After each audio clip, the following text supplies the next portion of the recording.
जिस व्यक्ति के विचारों ने सामाजिक अधिकारों, प्रथाओं और पाखंडों को तार तार कर दुनिया की चेतना को झकझोर दिया, आखिरकार उसके विचारों को किसने बुना?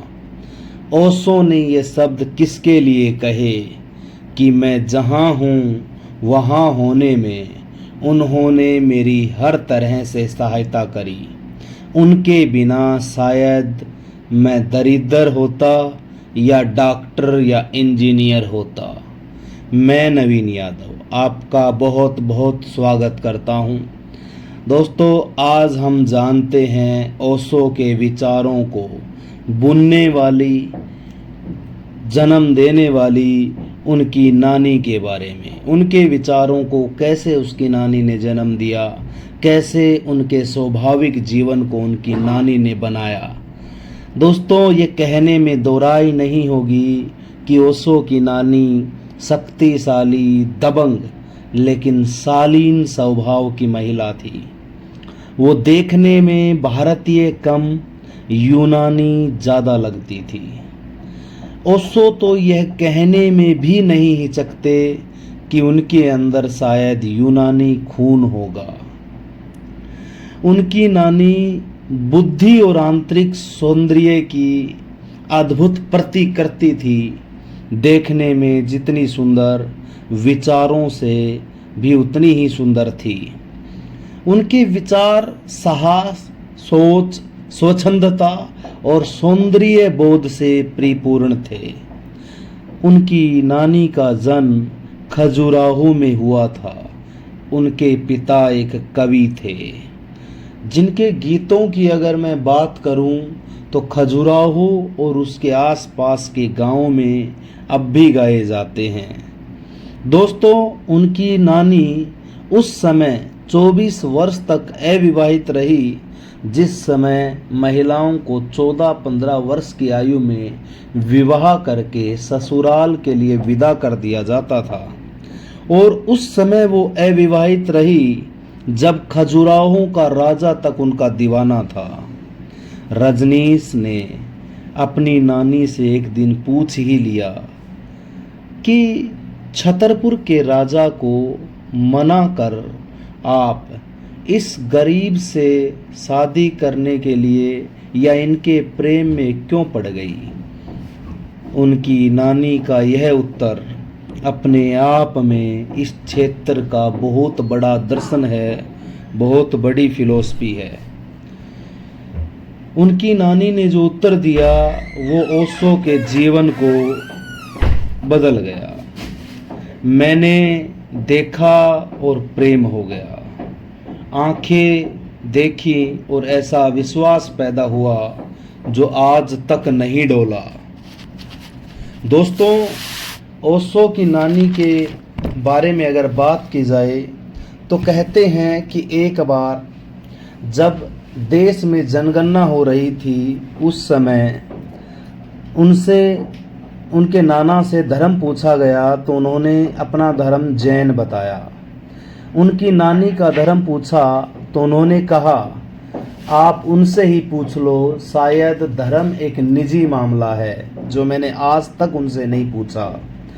धर्म पर ओशो की नानी के विचार कुछ इस प्रकार से थे कि मैंने कभी किसी धर्म को नहीं माना, सभी धर्म मुझे बचकाने लगते हैं।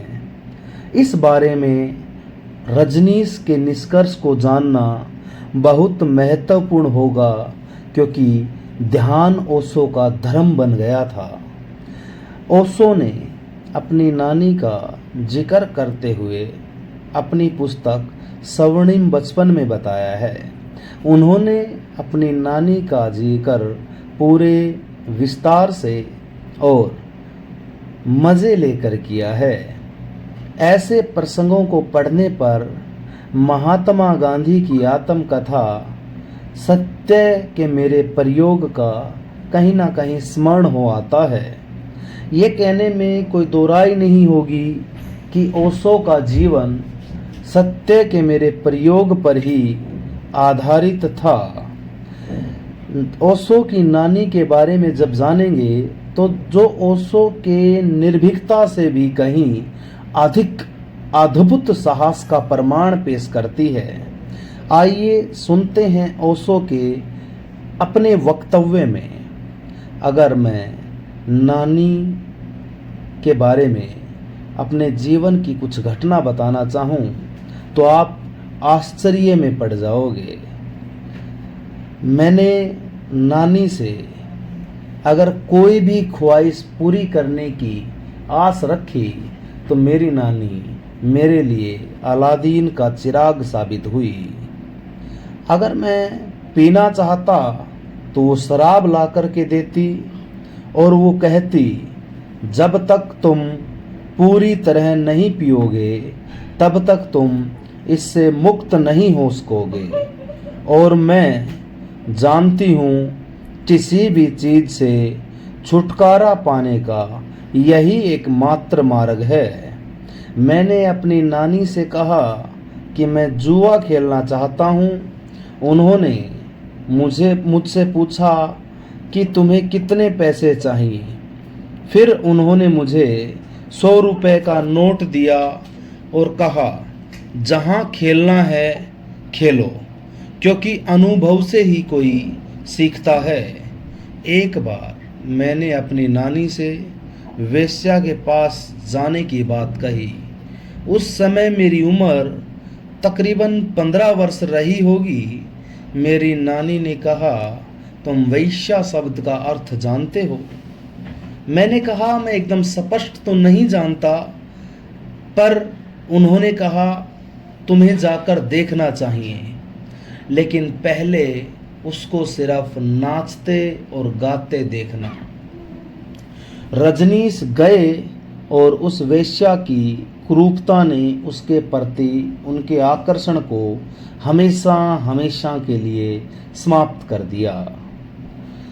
शायद उन्होंने ओशो के भीतर पनप रहे उस बीज को देख लिया था जो आगे विद्रोह का वट वृक्ष बनना था।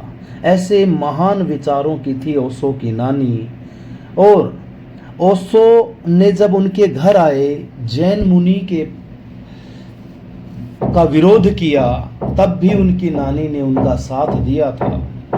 ओशो ने दिगंबर जैन मुनि से प्रश्न पूछे, तब उनकी आयु 3 से 4 वर्ष की रही होगी। जैन मुनि कोई और नहीं, उनके नाना नानी के गुरु थे। ओशो के ये 5 प्रसंग जैन मुनि के जीवन में भी अशांति फैला गए। शांति सागर के नाम से जाने वाले शांति सागर के दूत, शांति सागर, जिसका अर्थ मैं कहूँ जो कभी अशांत नहीं हो सकता, उसके मन को भी ओशो के इन प्रश्नों ने झकझोर के रख दिया। आइए ओशो के इन प्रश्नों के बारे में जानते हैं ओशो की ही जुबान में। आप दोबारा जन्म क्यों नहीं लेना चाहते? आप आत्महत्या क्यों नहीं कर लेते? यदि आप दोबारा जन्म नहीं लेना चाहते तो आप जीवित क्यों हैं? क्या केवल मरने के लिए अपने 7 साल नरक की बात कही?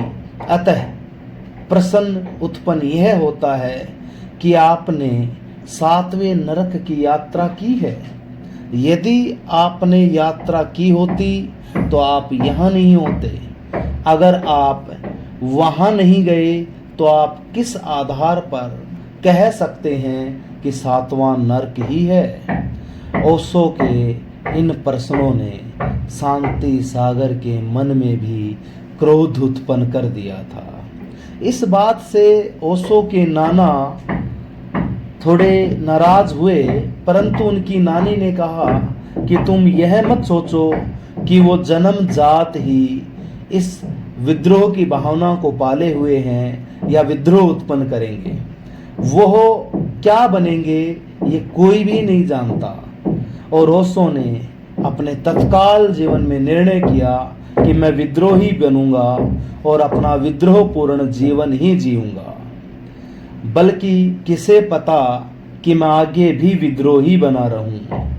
नानी केवल उनके संरक्षक ही नहीं थी, उनकी समर्थक ही नहीं, उनके विचारों को गढ़ने वाली छेनी हथौड़ी ही नहीं, बल्कि उनके जीवन का अलादीन का चिराग थी, या मैं कहूँ उनका बैंक अकाउंट थी।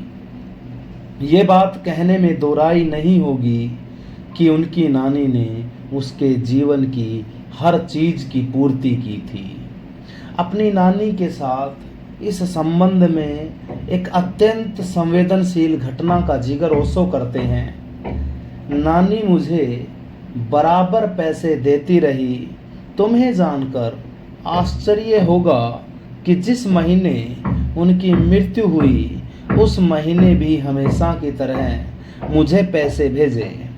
जिस दिन नानी की मृत्यु हुई उन्होंने सुबह चेक पर हस्ताक्षर किए, और आप सबको जानकर ये आश्चर्य होगा कि वही उनके बैंक खाते में अंतिम रकम थी। शायद उन्हें मालूम था कि अब कोई कल नहीं होगा। मेरे जीवन में जब मैंने दर्शन की पढ़ाई करने के लिए फिलॉसफी अध्ययन के बारे में अपने पिता से बात करी तो मेरे पिता ने ये स्पष्ट मना कर दिया कि मैं उनकी पढ़ाई के लिए कोई कर्ज नहीं ले सकता। तब मेरी नानी ने अपनी दबंगई का परिचय देते हुए खुलेआम कहा कि मैं हूँ जो तुम्हारी पढ़ाई के लिए खर्च उठाऊंगी। मैं तुमसे कभी ये नहीं पूछूंगी कि तुम कहाँ जा रहे हो और तुम क्या कर रहे हो। ओशो ने बताया कि उनकी नानी का उनके ऊपर बहुत ज़्यादा प्रभाव रहा। उनकी नानी ने उनकी हर ख्वाहिश को पूरा किया।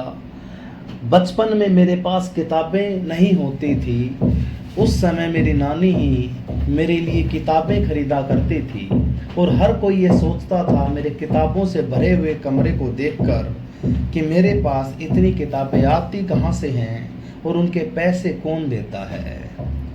दोस्तों, मेरी नानी 80 वर्ष की आयु तक जीवित रही और उनका 30 वर्ष का जीवन वैधव्यपूर्ण भरा रहा, क्योंकि 30 वर्ष पहले मेरे नाना का देहांत हो गया था और बचे हुए साल मेरी नानी ने वैधव्य में बिताए।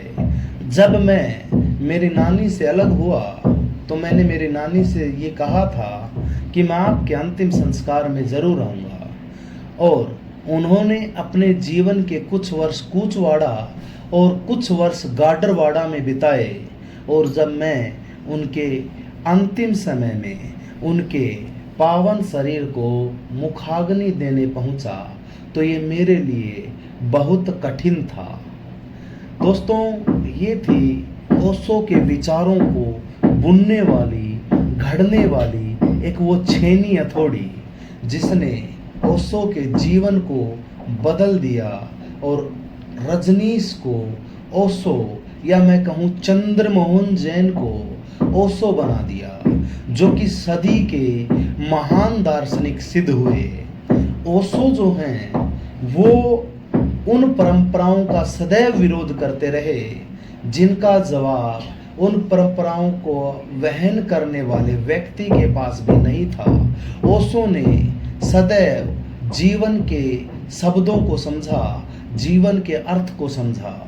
दोस्तों, ओशो ने अपने नाना से जीवन चक्र को समझा तो उन्होंने अपनी नानी से जीवन के बहुत बड़े दार्शनिक अर्थ को समझा, जहां से ओशो का जीवन ही बदल गया। तो प्रिय मित्रगणों, ऐसी ही रोचक और दार्शनिक कहानियां सुनने के लिए आप जुड़े रहिए हमारे चैनल वासुदेव आईएएस कॉन्सेप्ट से। जैसा कि मैं हर बार कह रहा हूं कि प्रत्येक रविवार को हम इसी प्रकार दर्शन की क्लासेस लेके आते रहेंगे, तो आप सभी बेल आइकन को दबा लें और आने वाली क्लासेस का नोटिफिकेशन ज़रूर देखें, क्योंकि सोमवार से शनिवार तक हम सरकारी नौकरी की तैयारी कर रहे बच्चों के लिए क्लासेस बनाते हैं और प्रत्येक रविवार को भारत के आम जन के मन में उठ रहे सवालों के जवाब देने के लिए दार्शनिक चीज़ें लेकर के आते हैं। और ये चीज़ मैं आपके सामने लगातार और कंटिन्यू लाता रहूँगा। तब तक के लिए इंतज़ार करिए अगली क्लास का। मैं नवीन यादव पुनः स्वागत करता हूं आपका अपने चैनल पर। जुड़े रहिए, बने रहिए और चैनल को लाइक शेयर सब्सक्राइब जरूर करिएगा। आज के लिए हम इतना ही रखेंगे और अपनी वाणी को विराम देते हैं। जय हिंद, जय भारत, थैंक यू।